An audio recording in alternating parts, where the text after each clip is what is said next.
Hello，大家好，我係毛毛。應觀眾要求，今日咧會先介紹中山紀念堂，之後帶大家去最多老廣幫襯過嘅老粵菜餐廳啦，食燒鵝同埋白切雞㗎。Go！我哋依家咧就響東風中路，呢度咧就係廣州中山紀念堂南門嘅門樓，最近嘅地鐵站咧係紀念堂站，D2出口步行250米。我咧就建議大家由南門呢度入啦，景色會更加靚㗎。南門樓咧係中國古典建築嘅樣式。外檐斗拱，而壓風彩畫咧就係清代嘅樣式，不過就冇用象徵皇權嘅龍紋，用咗捲草紋。中山紀念堂咧係廣州人為咗紀念孫中山，由呂彥直設計，響1931年建成嘅。建築面積咧有成3.7萬平方米㗎，係全球最大嘅中山紀念堂建築。成個中山紀念堂咧係有好多傳統中國元素㗎，充滿咗每一個角落，就好似南門大草坪呢度啊，兩邊嘅石柱咁樣。呢種石柱咧就叫做雲鶴華表。華表咧就中國古代建築裏面好有代表性嘅石柱，通常咧係用響宮殿或者陵墓前面，用嚟裝飾，象徵威嚴同守護。最出名嘅華表咧就係天安門前面嗰兩支啊，不過豪華程度咧就差好遠啦。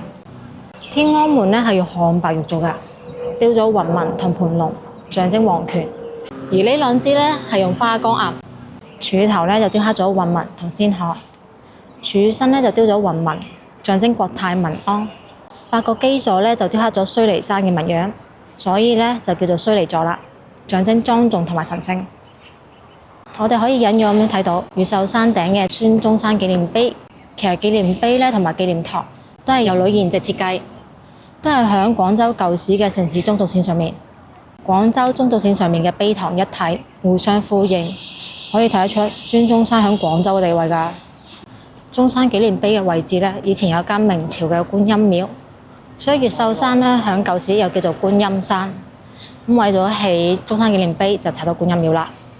而中山紀念堂嘅位置咧，就係1921年孫中山就任非常大總統嘅總統府嚟嘅。但係1年之後咧，即係1922年嘅時候，陳炯明咧就叛變，將成個總統府炸到渣都冇啊！總統府咧雖然就冇咗，但係其實孫中山嘅精神咧永遠不滅。經過李濟深籌備、陳濟棠資助、呂彥直嘅設計，9年之後就起好咗呢座中山紀念堂啦。繼續帶領中國人奮鬥，就好似孫中山嘅呢座銅像一樣，堅定咁樣望住前路。呢個銅像嘅形象咧係孫中山響國立廣東大學演講嘅形象啦。國立廣東大學咧就中山大學嘅前身，而舊址咧就響華南理工大學。而銅像下面嘅石碑咧就刻住建國大綱。中山紀念堂1931年完工嘅時候咧，其實就得一座紀念堂、一塊碑、兩支旗杆、兩支華表，連孫中山嘅銅像咧都係1956年先整㗎。周圍咧就得幾棵樹，真係樹都冇依家嘅多啊！呢棵木棉黃咧就全廣州最老嘅，係清康熙8年，即係1669年出世㗎，已經有成356歲啦。佢喺呢度咧係見證住封建王朝一步步咁變成咗現代化社會嘅。紀念堂嘅兩邊咧有兩棵白蘭樹，都係百年古樹，佢哋咧就一直默默咁樣守護住中山紀念堂。中山紀念堂咧到今時今日都係中國代表性嘅建築，係讀建築專業必修課要學到嘅建築。因為中山紀念堂咧同孫中山一樣，都係開創咗一個時代㗎。中山紀念堂嘅出現咧，係開創咗中國建築史上嘅先河。因為紀念堂咧係中國古典宮殿建築，咁第一次加入咗西方元素喺入面，融合咗西方建築工藝嘅中式傳統風格建築。呢種洋為中用嘅方式咧，亦都係孫中山當時救國救民嘅思想。中山紀念堂嘅內部咧係用咗現代嘅鋼結構同埋鋼筋混凝土結構作為框架嘅。呢種建築方式咧，依家就好常見啦，但係當年係第一次。畢竟幾千年咧都係用木頭起宮殿㗎，洋為中用，吸收完西方嘅優點，我哋嘅傳統工藝咧就可以更好咁發揮啦。中山紀念堂咧仲融合咗民國元素，青天白日滿地紅，用藍色嘅琉璃瓦象徵青天，室內白色嘅大圓頂象徵白日，紅色嘅蒙窗柱咧就象徵滿地紅。中山紀念堂嘅外觀咧係模仿宋代嘅八角形宮殿式建築，八角咧係暗喻三民主義同埋五權憲法。發覺頂上面嘅金頂咧係寶塔須彌座，須彌座咧用喺底部比較多，而頂部咧就係要好高級嘅宮殿或者壇廟先會用㗎，凸顯出咗孫中山嘅地位啊！八角形嘅頂咧由上面睇就好似一把遮咁樣，呢張設計圖裏面箭嘴嘅方向咧就係流水嘅方向啦，同傳統嘅中式建築唔同。喺落雨嘅時候，藍色琉璃瓦面嘅水咧就唔會好似瀑布咁樣流落地下嘅。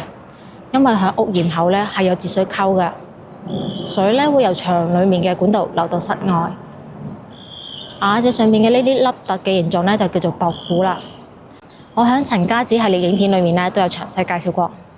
呂賢籍咧就認為孫中山咧推翻咗清政府，要用新嘅文化。佢咧就唔想將代表封建制度嘅先人、走獸、農民傳承喺中山紀念堂呢度，所以咧就將傳統瓦脊嘅隻手改咗啦。改成咗嶺南常見嘅博古形狀㗎，甚至咧連呂賢籍設計嘅南京中山陵都係用博古形狀㗎。飛檐咧係掛咗鈴啷嘅，好多傳統古建築都會咁設計㗎，有莊嚴同埋警世嘅作用。咁大家有冇留意到咧？飛檐上面嘅萬字紋呢個咧係順時針㗎，同德國逆時針嗰個版本咧係唔一樣㗎。咁呢個萬字紋咧係佛教符號，有輪迴不息嘅寓意㗎。悼念孫中山嘅同時咧，都象徵住孫中山嘅精神永遠流傳。咁大家睇下橫梁同柱之間嘅呢個標誌啊，係唔係好似人民幣嘅符號咧？其實呢個符號咧代表嘅係廣州，有5條禾穗包圍住個羊字，代表嘅咧就係五羊獻穗啦。呢個咧就係屬於廣州嘅符號啦。而梁同柱之間咧都有用到傳統中式建築裡面嘅雀體嘅。響啱推翻封建帝制嘅嗰個年代，社會風氣咧係覺得中國傳統建築係代表咗封建落後㗎，而中山紀念堂嘅中西融合咧就係令到我哋可以重拾翻民族自信。上邊嘅琉璃瓦、飛檐、斗拱、榫卯都彰顯住我哋傳統審美同埋工藝都係世界一流嘅。中山紀念堂嘅全部台階數咧都係固定㗎，就係得2種，9級同埋5級。雖然咧就同封建制度嘅95至尊係一樣嘅，但係咧就代表住廣州人民對孫中山嘅崇高敬意。中山紀念堂前面咧係有2個頂㗎，上邊咧就刻住總理遺囑，係1929年石灣上利亞號陶瓷廠整嘅。而越秀山上面嘅中山紀念碑咧，同樣係刻住總理遺囑，係互相呼應㗎。從鹽鐵山頂嘅中央咧有一塊藍底紅邊嘅漆金大匾。上邊咧係孫中山手寫嘅天下為公，天花上面咧都有傳統宮殿建築嘅藻井，不過呢個咧就屬於宋代嘅樣式，就唔夠我哋之前介紹花園酒店嘅藻井華麗㗎。上邊咧仲有巨型嘅青銅大吊燈，上邊啊仲鑲嵌咗玻璃㗎。呢種青銅大吊燈咧一共係有5盞㗎，有種富麗堂皇、古色古香嘅感覺。咁睇完咗外邊，我哋就入去睇下中山紀念堂裡面啦。紀念堂嘅內部設計咧就係西方拜占庭式嘅穹隆頂，中間一條柱都冇㗎，完全冇遮擋。支撐大穹頂嘅8條柱咧都隱藏喺牆壁裡面，形成咗大跨度嘅空間。牆壁安裝咗吸音板，配合天花板嘅凹凸造型，室內咧係冇回音㗎。上面嘅大玻璃咧都令到室內採光非常之好。呢種建築方式咧都深刻咁樣影響咗以後全中國嘅會堂設計。雖然以依家嘅眼光會覺得中山紀念堂有啲細，不過裡面嘅中式元素咧真係好靚㗎。而喺1樓呢度咧係有展覽孫中山嘅歷史嘅。上2樓嘅樓梯咧都係好古典優雅㗎，有花崗岩雕刻嘅扶手、石級台階。而2樓咧就展示咗呂賢籍嘅設計圖，圖案設計詳解，有佢嘅每一點一滴嘅心思。睇完咗中山紀念堂啦，我哋出發去食飯啦 ，Go！ 我哋要食嘅咧就係竹溪家宴，都係竹溪旗下嘅餐廳。最近嘅地鐵站咧係地鐵2號線紀念堂站 C 出口步行700米。門口咧就有好多特價菜式嘅，仲有清尾唔少得嘅禁住啊，398蚊一隻。睇仲有啲咩特價點心，哇10蚊雞啫喎，每日都有添啊！不過咧就唔參與打折，而且每台咧只可以點1份嘅，仲有好多菜式嘅展示。好平嘅燒鵝啊，半隻先80蚊啊！坐好咗啦，睇下餐牌先。大廳茶位咧係3蚊一位嘅，房咧就8蚊一位，飯咧4蚊一碗，仲有其他嘅價格都有寫明㗎啦。招牌必點咧就係我哋一定要食嘅燒鵝皇啊！依家咧做優惠價，40蚊一例，80蚊半隻。不過咧要6個人以上先可以點半隻㗎，可惜啊，我少咗幾個人。隔離咧就係乳豬啦，價格咧有498蚊，亦都有568蚊嘅。招牌坐呢度咧，仲有水庫魚啦、乳鴿啦、大魚頭、鵝三寶、海鴨、青龍、傻線、鮑魚、炆牛尾，好多種㗎。咁佢有個大廳優惠價嘅，點菜嗰陣時咧可以睇下，優惠價平好多㗎。咁啊睇一睇隔離嘅燒臘小食啊，小食方面咧就係前菜啦，10零20蚊到啊，仲有好多款嘅雞啊，玫瑰豉油雞、清遠雞、鹽焗雞、鳳凰雞、文昌雞，仲有撈起清遠雞。咁我哋講明要食呢個白切清遠雞，45蚊半隻，88蚊一隻嘅。咁下邊咧仲有啲大腸啊、豬手、冰燒3層肉，好多菜式。再旁邊咧就係刺身啦，價格唔平，100零200蚊㗎，仲有好多款湯啊，成11款啊。隔離咧就係名貴嘅鮑參翅肚啦，真係好名貴嘅，唔詳細睇。好，展示完畢，仲有反面嘅菜式真係好多。好，依家嚟睇一睇反面。如果每道菜咧都慢慢睇嘅話，天黑我未食到飯啦。大家就慢慢停低落嚟睇，之後我哋睇睇最後嘅特別嘅點心。凡事咧可以點點心嘅，但係最少咧要點半打㗎。咁啊，仲有主食，主食嘅話咧就20零30蚊，時蔬咧就30零蚊，仲有啲海鮮嘅。按時價，佢嘅營業時間咧係分2段嘅，首先係午市，中午嘅11點到下晝嘅2點，之後休息。到咗晚市係下晝嘅5點鐘開始到夜晚嘅10點半。好，咁樣咧就睇完咗菜單啦，我哋去落單咯。最先上嚟嘅咧係白切清遠雞，45蚊半隻，價格咧就唔貴嘅。咁一上嚟咧，我發覺隻碟係熱嘅，所以呢份雞咧應該唔會太冰㗎。配咗薑蓉，咁咧就睇一睇佢嘅肉啦。咁啊冇咩皮下脂肪嘅。咁佢隻雞嘅雞皮咧，見唔見係非常之光滑㗎？雞齡唔知夠唔夠啦，期待味道啦。點一點就可以開餐啦。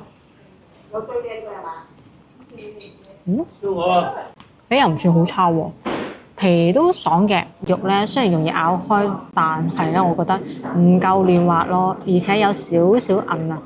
有個好大嘅缺點啊，就係佢嘅雞毛咧炆得唔係好乾淨啊，哇毛神神嘅，好刺激啊！因為比較平，所以咧係冇咩明顯嘅雞味㗎，但係呢個價格都抵食嘅。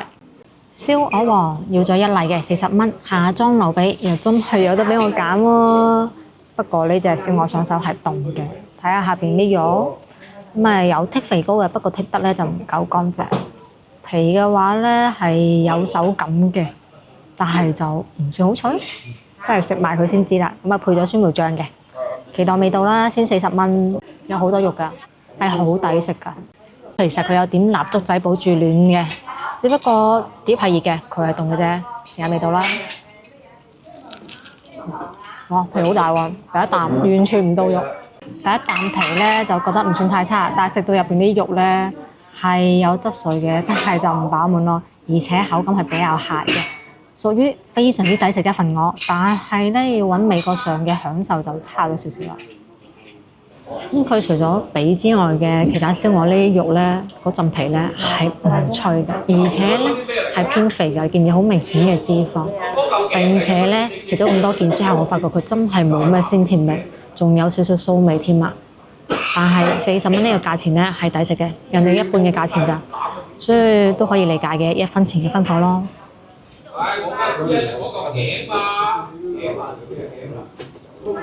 食下隔離好嘈喎，我聽佢啊，好似係叫咗魚頭煲，然之後少咗好多件啊，特別少咗比較矜貴嘅魚雲啊嗰啲，咁啊同部長喺度，你睇下粉紅色嗰個啊，嗰張台啊，喺度嘈晒大家咁嘅樣啊！今次嘅燒鵝髀咧就俾小伙伴食啦，因為我覺得唔係好食，我覺得好難受啊！辛苦晒你啦，小伙伴。以下係小伙伴食過嘅體感，佢話：哇！呢份燒鵝髀咁可怕嘅，佢個燒鵝皮咧成份紙咁嘅樣啊，又唔脆啦，又韌啦，反正就難搞。紅燒乳鴿30蚊一隻，一開4嘅。咁首先睇睇乳鴿嘅皮啊，哇！摸上手好辣㗎喎，新鮮喎。乳鴿咧就冇咩皮下脂肪嘅，肉咧都冇咩明顯特別多汁嘅感覺，但係都唔會話太乾嘅。表皮嘅話光滑，有少少油。呢隻鴿咧就唔會太韌滋滋嘅，都大隻㗎，有肉食。咁依家嚟睇下佢究竟有冇汁水啦。哇，皮係真係脆嘅，同埋好辣手啊！5馬分鴿啊，係有汁㗎，靚㗎，好香好誘人啊！唔可以嘥啊！肉嘅甘香好正啊！皮係脆嘅，30蚊咧就肯定值呢個價嘅，不過也就值呢個價啦。因為咧係冰鮮鴿，而且咧有少少蒜味嘅，肉咧亦都係比較鞋嘅。只係新鮮上嚟嗰時咧，皮稍微有啲脆啦，食落去咧就比較好接受。擺凍咗之後咧就比較難受啦。蒜蓉粉絲蒸小圓貝48蚊一份，碟咧熱㗎，仲好辣手添啊！咁淨係睇個樣咧係比較靚嘅，因為放咗葱圈啦、辣椒圈啦，同埋有好多粉絲啊、炸蒜啊，咁好色彩繽紛嘅。咁我哋睇睇呢個小圓貝啊，佢真係冇改錯名，真係小圓貝嚟㗎。你睇睇呢個攞咗真容之後嘅小圓貝究竟有咩大細咧？就係呢個大細啦。仲有條裙邊喺度嘅，就係咁大粒。值唔值咧？就見仁見智啦。試一試個圓貝啦。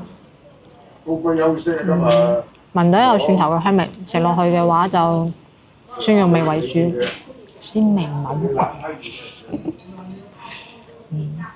有可能係冰鮮。我試多兩隻話你知啊，因為我覺得真係主要食蒜蓉，而且好細粒啊！呢個肉量叫做攝牙麻。賣相咧係好睇嘅，但食落去真係比較一般。首先講明呢份咧係唔推薦嘅，因為佢肉質咁細就算啦，仲有啲蟹喎，仲要感覺唔到鮮甜喎，所以係唔推薦㗎，48蚊都唔得。筒骨煲淋蓮藕48蚊，表面咧係有少少油㗎，見唔見啊？我睇得好清楚啊，你哋反光可能就麻麻地啦。有好多嘅蓮藕，冇樣嘢入去嘅，咁啊仲有花生。呢個半嚿嘅咧就係筒骨啦。好，飲湯啦。湯料咧都算多嘅。好，咁就畢咗一碗啦，有蓮藕、有花生同埋有湯啊。我試一試個味道啦。雖然係新鮮上嚟嘅湯啫，但係唔係好辣嘴啫喎。個味道上邊嚟講都可以嘅，佢有蓮藕嗰種好粉嘅感覺啊！佢究竟係煲幾耐咧？點解可以嗰陣粉嗰種質感啊咁明顯嘅？但係蓮藕味唔算好清甜啦。試一試個蓮藕。佢蓮藕咧，即係藕斷絲連。佢蓮藕咧就唔算話非常之粉嗰種，係有少少爽嘅，但係就唔會滲咯，都唔差嘅。有啲人又中意食爽嘅蓮藕嘅，咁啊各有喜好啦。至於花生嘅話，而家試，花生就好粉啦，但係粉啫喎，冇花生咩香味嘅喎。我都唔知你輝少個煲起碼叫好抵飲啊，而且佢有好濃郁嘅花生香味。呢煲咧係冇嘅。所以最好飲咧，當然係價最貴嘅豬仔記啦。你睇人哋用料咁上乘就知啦。雖然佢份量細，最抵飲咧而家係輝少嘅，因為佢一大煲，而且咧花生係好香㗎。雖然蓮藕就差得少少，但係真係好抵飲。至於呢份嘅話就最值得讚嘅咧係呢度嘅上菜速度啊，非常之快。你睇下我嘅9大龜已經上齊咗啦，有鵝有雞有元貝有湯，仲有乳鴿添啊！就咁睇係咪好有食慾咧？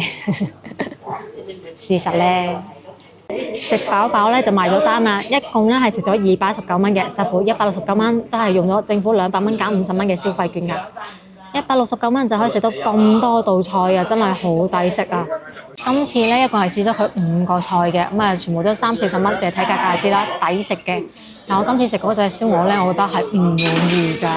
咁我亦都試過其他竹溪出品嘅燒鵝，我覺得係好食㗎，所以先試呢一間嘅咋，我都唔知佢咩回事，反正就好唔滿意咯。咁個白切雞同埋乳鴿蓮藕湯咧都係推薦得落手嘅，但係真係推薦得落手咋。佢咧係叫加熱，出品水平咧起碼要有住家飯咁樣嘅水準㗎，但係我覺得咧佢係得一等㗎。咁亦都可能我點咗5個菜咧都冇踩中佢好食嗰啲菜式啦。確實係嘅，我見好多人點咧都係點嗰個魚頭啊，但我食嘅期間咧係見到隔離上咗呢個偷換魚頭命案嘅，所以我真係唔敢點啦。咁成餐飯食落嚟咧，確實留意到呢間餐廳咧唔係好旺㗎咋。咁我試過其他竹溪咧，係起碼要等2輪咧先食到飯㗎。好啦，今日視頻咧就到呢一度啦。中意視頻想食地道粵菜就關注我頻道啊，點個 like 啊，分享俾朋友仔，下期見啦，拜拜。